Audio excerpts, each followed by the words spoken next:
Here's every week 0 head coach ranked as we get closer and closer to kicking off the season. At number 10 is Cody Hawkins. He's took over Idaho State. He's a young up-and-coming head coach. Through 2 years, he has improved them, but this is a big year for him. We're going to see how he measures up. He can't really measure up versus anyone that has an FBS head coaching job, though.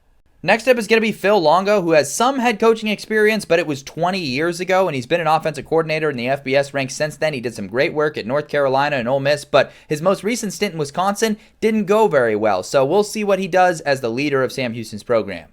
Next up is going to be Timmy Chang, relatively unproven. He's only been a head coach for 2 seasons now. He has improved Hawaii each year. This is a big year and will be a telling year in year 3. Can he get them to a bowl game? I considered putting Frank Reich at the bottom of this list because he has not coached in a college football game, and he also is an interim head coach technically, but he was the head coach of the Indianapolis Colts. He did make a couple playoff games, and I think that's worth something. It's not worth a ton, but it is worth something, so it earns him spot number 7.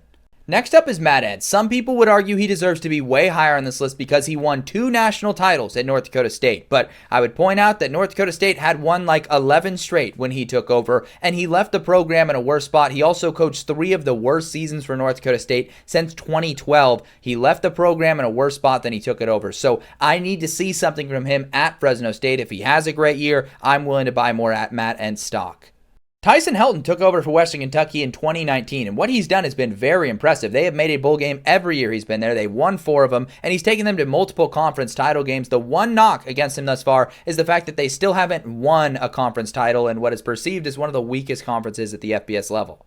Dan Mullen returns to coaching this year. You've got to get him a ton of credit for the work he did at Mississippi State. That ages better each and every day. And then also credit for some of the work he did at Florida. Obviously, he ends up flaming out there and getting fired. That does factor into this ranking, but still, a lot of impressive stuff he did accomplish. Lance Leipold has a pretty ridiculous resume. He won 6 national titles as the head coach for Division III Wisconsin Whitewater, and he's straight up resuscitated 2 dead programs at the FBS level. Buffalo and Kansas had really impressive seasons, and I think the most impressive stat at all, he had a top 25 finish at Buffalo and at Kansas, and considering where both programs were when he took over, that is mad impressive stuff. Chris Klieman's another guy with a fantastic resume. He won 4 national titles at North Dakota State. In fact, Matt Entz was his successor at the Bison. And then he takes over for Bill Snyder at Kansas State, where he has just sustained the success that Bill Snyder built there. He even won a conference title in the Big 12. That was still when Oklahoma and Texas were there. So that's super impressive.